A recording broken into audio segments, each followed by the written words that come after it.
Kırgız Respublikasının şaylangan prezidenti Japarov Sadır Nurkojoyevich ant beredi.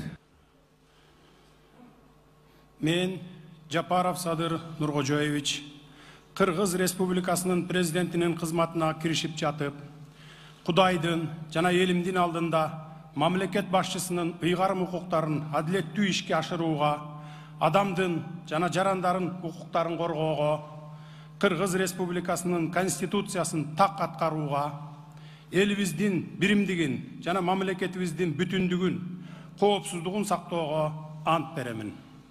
Kırgız Respublikasının prezidenti Japarov Sadır Nurkojoyevich'tin sözü.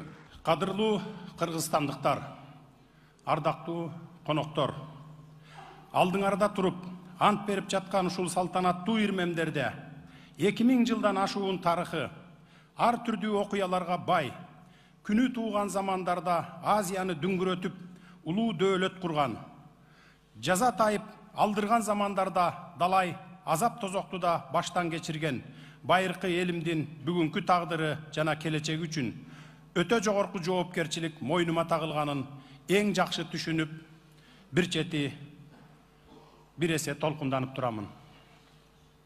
Бул жоопкерчилик жөнөкөй жоопкерчилик эмес. Байыркы мезгилдеги Барсбек Каган жана анын үзөңгүлөштөрү, берегиде Мухаммед Кыргыз жана анын мүдөөлөштөрү, кечегиде Жусуп Абдрахманов, Абдыкадыр Орозбеков жана алардын санаалаштары өз кезинде Кыргыз элинин келечеги тууралуу кандай санаа чегип, түмөн ирет түйшөлүп, кандай жоопкерчиликти аркалашса, дал ошондой оз уйпаны көтөрүү жана өтөөлүнө чыгуунун милдети биздин алдыбызда турат. Бул жоопкерчиликти өзүмдүн санаалаштарым жана замандаштарым менен чогуу тартууга белсенүү, ата журт алдындагы андай ыйык миссияны жетектөө мен үчүн өлчөөсүз сыймык. Элибиздин басып өткөн жолу чыйралуунун, дем күтүүнүн орошон булагы болуп, тарыхтын улам бир жаңы барагын өздөштүрүүдө элимдин жигер кайратын арттырып гана жүрүп олтурган. Андыктан улуу жана узак тарыхы бар элдин келечеги дагы кең болууга тийиш. Мөөнөтүнөн мурдагы бул жолку президенттик шайлоо өзгөчө жагдайда өткөндүгүн, Кыргыз Республикасынын президенти кызматына киришип жатканымды, ант берүү каадасы да өзгөчө кырдаалда өткөрүлүп жаткандыгын белгилеп кетким келет. Бул жөн жерден эмес. Бизди, жалпыбызды, өлкөбүздөгү соңку жагдай, саясий процесстер ушуга кептеди. Бу сапар элибиздин улуу максаттарга умтулуусу, үзүлбөгөн үмүт, татыктуу жашоо тууралуу кыялы баарыбызды тооруган пандемия коркунучунан да күчтүүлүк кылды. Натыйжада калың эл түрө көтөрүлүп, парламенттик шайлоонун жыйынтыктарын жокко чыгарууга, мурдагы президенттин жана өкмөттүн бийликтен кетишине алып келди. Өлкөбүз башаламандыктын жана мыйзамсыздыктын чеңгээлинде калаарда улуттук ынтымакты сактоо үчүн 5 октябрь күнү элибиз аттанып, жапатырмак талап кылган кыял тилектен урмат үчүн чогуу чаран жоопкерчиликти тайманбай өз мойнубузга алып, абалды турукташтыра алдык. Анын ичинде мен дагы жан таттуу экен деп олтуруп алган жокмун. Ооба, биз 30 жылдан бери кыялданып келдик. Курулай убадаларга ишенип, жетеленип келдик. Биз кыска мөөнөттүн ичинде Азиянын Швейцариясына айланууну кыялдандык эле. Биз ар бир 6 жыл сайын бийликтин тынч жолу менен алмаштырылып турушун, ар бир 6 жыл сайын өлкөбүздүн турмушундагы ири жетишкендиктерди чогуу чаран майрамдап, жарандарыбыздын жашоо стандарттарынын жогорулашына, ар бир үй бүлөнүн жакшылыгына тең орток болуп, маңдайыбыз жарыла кубанып турабыз деп кыялдандык элек. Биз парламентаризм идеяларында теңирден тескери түшүнүп, жалпы саясий аң сезимди, саясий маданиятты калыптандыруу мүдөлөрүн кадыресе бизнес долбооруна айландырып алдык. Депутаттык орундардын акчага бааланышы, жалпы саясий маданияттын деградацияланышына алып келди. мамлекеттүүлүгүбүздүн келечегине коркунуч туудурган көрүнүшкө айланды. Ал ортодо коомдогу социалдык жиктелүү күндөн күнгө, жылдан жылга курчуп олтурду. Тилекке каршы, соңку 30 жыл ичинде коомубуздагы бир уч топ гана байыгандын үстүндө болду. Менчиктештирүүнүн жүрүшүндөгү калпыстыктар, экономикалык жаңылыш саясат, адилет, байгер коомду куруу жөнүндөгү кыялдарыбызга, улуттук кызыкчылыктарыбызга кедергисин тийгизди. Натыйжада калың эл журттун чыдамы түгөндү. Ал арада миңдеген мекендештеримдин мигрант атыгып, жакырчылыктын сазынан чыга албай, элимдин туш тарапка чачылып кеткени, ушул көрүнүш тыйылбай уланып жатканы кабыргамды кайыштырат жана жанымды кашайтат. Чыдамдуулуктун да чеги бар. Андыктан 5 октябрь күнү калың журттун парламенттик шайлоонун жыйынтыктарын жокко чыгаруу талабын, бийликти биротоло кетирүү талабына өсүп жетиши мыйзам ченемдүү көрүнүш болчу. Бул жолу калың элдин жеңиши уурдалбайт. Калайык калктын аруу мүдөсү узурпация болбойт.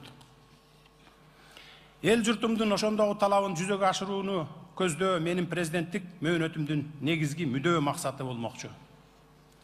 Демек, күн түндебей күчүрөп, бел чечпей иштеп, Камбарата, Сары Жаз кестери, жогорку Нарын каскаты сындуу ири долбоорлорду тез арада ишке ашыруу, жумушчу орундарын түзүү аркылуу иш менен камсыздоону, миңдеген мигрант мекендештеримди кайтарып келүү президент катары милдетим деп эсептеймин.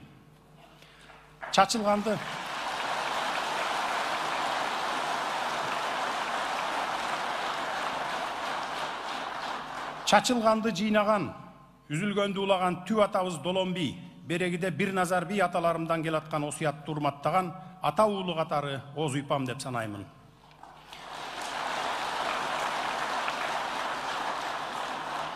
Кадырлуу кыргыз калкым, ардактуу коноктор, Кыргызстан соңку 15 жылдын ичинде бийликтин мөөнөтүнөн мурда кетиши менен аяктаган элдик толкундоолордун өлкөсү катары таанылгандыгы жашыруун эмес. Ар бир толкундоонун арты коомдогу ыркты кетирип, улуттук ынтымактын бузулушуна алып келет. Жарандык араздашуунун отун тутантып, мамлекеттин кыйрашын шарттайт деген кооптонуулар менен коштолуп, душмандарыбыз сүйүнүп турду, досторубуз күйүнүп турду. Бирок биздин акылман элибиз, даанышман журтубуз өзүн андай саясий сокурлуктан бийик тутаарын көрсөттү. Улуттук консолидацияга умтулуунун, регионализмдин жана ашынган улутчулдуктун чедеринен кутулуунун жолун тынбай көздөп, изденип жаткандыгын далилдеди. Кыргыздарга ириде түндүк түштүк болуп бөлүнүү, жердешчилик, уруучулук мүнөздүү, прогрессивдүү саясий дөөлөттөрдү өздөштүрүү, али эрте деген көз карашты ички жана сырткы душмандарыбыз канчалык таңууласа да, акылман элибиз андай терс жоромолдорду, тайыз божомолдорду кабыл албайт экен. Шайлоо өнөктүгү маалында эл журтты аралап жүрүп, ага дагы бир жолу ынандым. Белгилеп айта кетейин. Шайлоо өнөктүгүн Талас жергесинен баштап, касиеттүү Манастын күмбөзүнө барып, Манас атанын рухуна арнап Куран окуп жатканымда, элимдин ушул кыял тилегин аркалоого, илгеридеги улут аталарынын Абдыкерим Сыдыков, Жусуп Абдрахманов, Исхак Разаков сындуу кемеңгерлердин жолун талбай улап, кулаалы таптап куш кылдым, курама жыйып журт кылдым деген эки сабучкул сөзү аркылуу туюнтулган эзелки кыялды, түпкү ураанды, улутту түптөөнүн жана өнүктүрүүнүн, улуттар аралык ынтымакты идеологиясын андан ары сүрөөнгө алууга эрдимди кесетиштеп ичимен шертиштим эле. Ырыс алды ынтымак дейт элибизде. Ынтымакка коомдогу консенсус аркылуу гана алдыга илгерилей алабыз. Мен учурдан пайдаланып, өлкөбүздөгү бардык саясий күчтөрдү, санаалаштарымды жана оппоненттеримди, улуттук азчылыктарды жана диний конфессияларды, коомдун бардык катмарын ушул улуу мүдөнү аркалоо жолуна тилектеш, максатташ болууга чакырамын.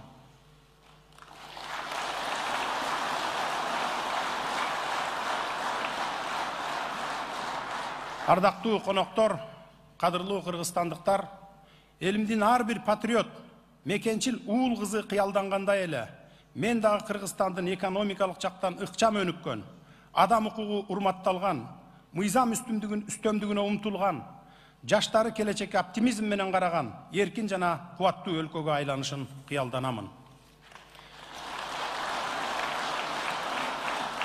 Бул аруу тилекти жүзөгө ашыруу боюнча пландарым президенттик программамда айтылды. Шайлоо өнөктүгүнүн жүрүшүндө жалпы журтка жарыялап, негизги жоболорун тааныштырдым. Анын өзөккү идеясын кайталай кетейин.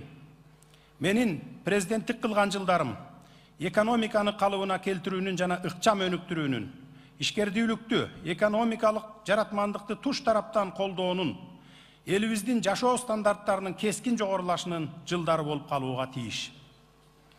Ал үчүн коррупциялык күрөштөргө бөгөт коюлуп, калың журттун коомдогу акыйкаттуулукка болгон ишеними калыбына келтирилиши шарт. Эрки күчтүүлөр менен шыктууларга экономикалык эркиндик берилип, социалдык жактан алсыздардын катмары коргоого алынып, жаратмандык потенциалды ачылууга, чет элдик инвесторлорго колдоо көрсөтүлүп, Кыргызстанга болгон ишенимдин жана урматтоонун рейтинги артууга тийиш.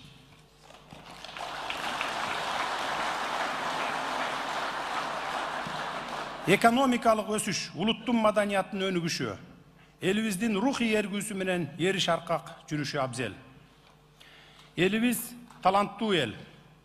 Түгөлбай Сыдыкбеков менен Чыңгыз Айтматов, Төлөмүш Океев менен Болот Шамшиев, Болот Миңжилкыев менен Кайыргүл Сартбаева, Сүймөнкул Чокморов менен Тургунбай Садыков сындуу генийлерди тартуулаган элдин уучу кур эмес. Жаңы муундун өкүлдөрү аты аталган залкарлар жана алардын замандаштары жараткан бийиктикти, алар жараткан рухий маданий дөөлөттөрдү образдуу айтканда маданий кайра жаралуунун салтанатын кайталай алат деп терең ишенемин.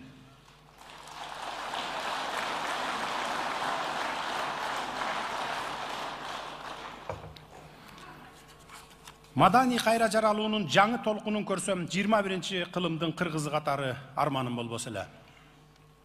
Себеби улуттук маданиятты өнүктүрүү, ал жөнүндө кам көрүү, улутту сактоого, мамлекетибиздин келечеги жөнүндө кам көрүүгө барабар. Андыктан негизги максаттарымдын бири маданият тармагын мамлекеттин камкордугуна бөлөө саясатын жүргүзүү.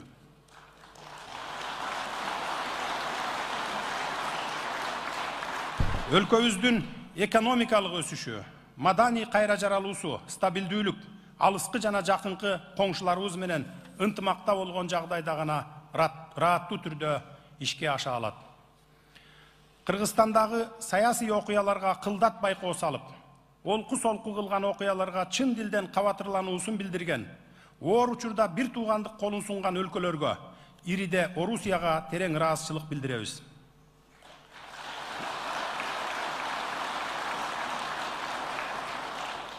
Пандемия апатынан өздөрү жабыр тартып турса да, кыргыз калкына ак тилден көмөк көрсөтүүгө ашыккан коңшуларыбыз Өзбекстан менен Казакстандын аракетин айтпай коюуга болбойт.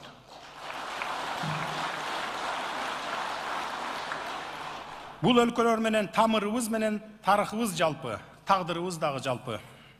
Демек, стратегиялык өнөктөш бул өлкөлөр менен ар тараптуу мамилени чыңдоо, экономикалык жана маданий байланыштарды улантуу тышкы саясатыбыздын приоритети. Бул саптагы мамлекеттердин катарына Борбор Азиянын башка өлкөлөрүн жана Түркияны кошо кетүүнү туура көрөм. Дүйнөлүк саясатта жана экономикада ойногон ролу күн санап өсүп жаткан улуу коңшубуз Кытай, Борбор Азиянын, анын ичинде Кыргызстандын экономикасына эң жагымдуу таасирин тийгизүүнү улантат деп ишенебиз. Көп кылымдык коңшулук алаканы өз ара пайдалуу кызыкчылык үчүн колдонууга умтулуп, ал тажрыйбаны улам арттырып, жылдан жылга байып жүрүп олтурушубуз керек. Биздин тышкы саясатыбыз көп векторлуу багытынан тайбайт. Эгемен Кыргызстан, Америка, Европанын жана Азиянын мамлекеттери менен өз ара урматтоонун негизинде кеңири кызматташууга умтулат. Бириккен Улуттар уюму, Шанхай кызматташтык уюму, Евразиялык экономикалык союз, Түрк мамлекеттер кеңеши жана башка эл аралык уюмдарда эл аралык милдеттенмелерин татыктуу улантат деп ишендирем. Кадырлуу замандаштар, ардактуу коноктор, мамлекетибиздеги башкаруу формасы тууралуу маселе кызыл чекке түшкөн кызуу талкууну жаратып, мындай тарыхый кезеңди баштан кечирүү да маңдайыбызга жазылган экен. Бул да тегин жерден эмес. Соңку тажрыйба көрсөткөндөй, Кыргызстан мыйзам жоболору урматталган жана кынтыксыз аткарылган темирдей тартипке, экономикалык жана саясий реформалардын жоопкерчилигин көтөргөн. Ошол жоопкерчилик үчүн калың элдин алдында жооп бере алгыдай бийлик системасына муктаж. Эл эңсеген андай тартипти убадага жоопкер бийлик системасын президенттик башкаруу гана аткара аларын өнүгүп келаткан өлкөлөрдүн тажрыйбасы эбак далилдеген. Президенттик башкаруу, адам укугун басынтуу, сөз жана ой эркиндигин чектөө дегендик эмес. Саясий партияларды ооздуктап, эл өкүлчүлүгү болгон парламентти жана сот бийлигин көз каранды бийлик бутагына айландыруу дегендикке жатпайт.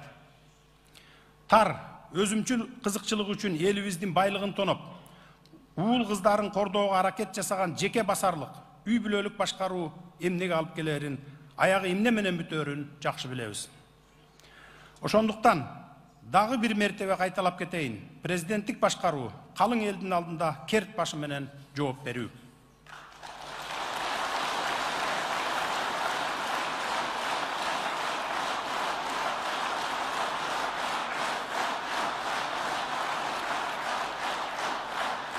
Ошону менен бирге президенттик башкаруу өлкөнүн өнүгүшүнө багытталган саясий, экономикалык программалардын, өкмөттүн алдына коюлган жана башка иш-чаралардын үстүнөн бекем көзөмөлдү.